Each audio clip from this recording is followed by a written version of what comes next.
أشهد أن لا إله إلا الله। আসসালামু আলাইকুম রাহমাতুল্লাহি ওয়া বারাকাতুহু। জুম্মার নামাজের গুরুত্ব ও ফজিলত। জুম্মা খুবই গুরুত্বপূর্ণ, সপ্তাহের শ্রেষ্ঠ দিন। এই দিনের সওয়াব মর্যাদা ঈদুল ফিতর ও ঈদুল আজহার মতো মুসলমানদের কাছে এই দিন অপরিসীম ফজিলত।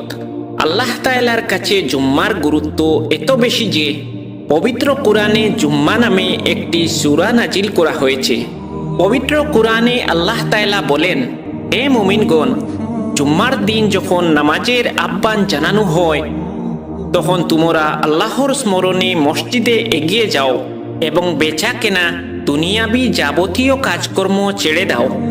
এটাই তোমাদের জন্য কল্যাণকর যদি তোমরা জানতে। সূরা জুম্মা আয়াত 9। নবী করিম সাল্লাল্লাহু আলাইহি ওয়াসাল্লাম একটি হাদিসে বলেছেন, মুমিনের জন্য জুম্মার দিন হলো সাপ্তাহিক ঈদের দিন। ইবনে মাজাহ হাদিস নাম্বার 198।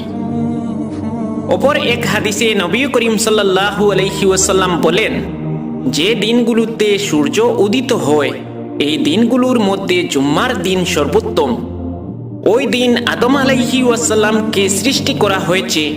ওই দিন তাকে জান্নাতে প্রবেশ করানো হয় এবং ওই দিনই তাকে জান্নাত থেকে বের করে দেওয়া হয়। আর ওই দিনই কিয়ামত অনুষ্ঠিত হবে। মুসলিম শরীফ হাদিস নম্বর 854।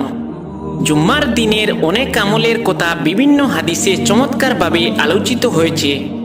আউস ইবনে আউস রাদিয়াল্লাহু তাআলা আনহু বলেন, আমি আল্লাহর রাসূল সাল্লাল্লাহু আলাইহি ওয়াসাল্লামকে বলতে শুনেছি, যে ব্যক্তি জুম্মার দিন গোসল করাবে এবং নিজে গোসল করবে অথবা উত্তম রূপে গোসল করবে, এরপর ওয়াক্ত হওয়ার সঙ্গে সঙ্গে মসজিদে আসবে, আসার সময় হেঁটে আসবে, কোনো বাহন চড়বে না, ইমামের কাছাকাছি বসবে, এরপর দুটি খুতবা মনোযোগ দিয়ে শুনবে এবং খুতবার সময় কোনো অনর্থক কাজকর্ম করবে না, সে মসজিদে আসার প্রতিটি পদক্ষেপে 1 বছর নফল রোজা ও 1 বছর নফল নামাজের সওয়াব পাবে।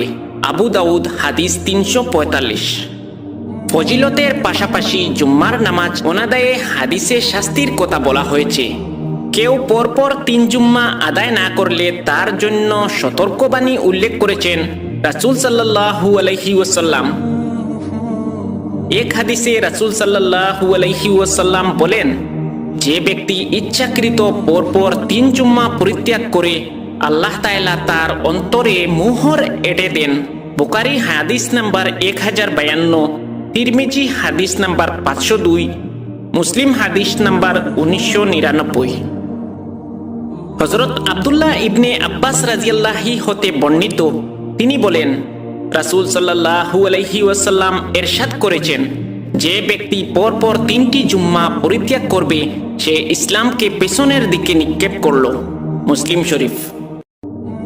তবে অপর এক হাদিসে রাসূল সাল্লাল্লাহু আলাইহি ওয়াসাল্লাম বলেছেন, 4 শ্রেণীর লোক ব্যতীত জুম্মার নামাজ ত্যাগ করা কবিরা গুনাহ। 4 শ্রেণীর লোক হলো কৃতদাস, স্ত্রীলোক, অপ্রাপ্তবয়স্ক বালক, মুসাফির ও রোগাক্রান্ত ব্যক্তি। আবু দাউদ।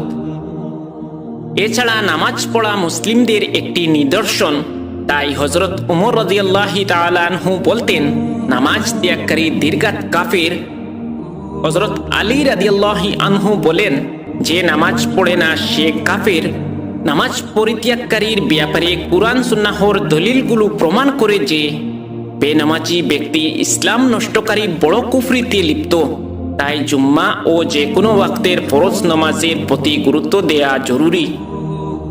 আল্লাহ তাআলা আমাদের সকলকে এই সব বুঝার তৌফিক দান করুন। আল্লাহুম্মা আমিন। আসসালামু আলাইকুম ওয়া রাহমাতুল্লাহ।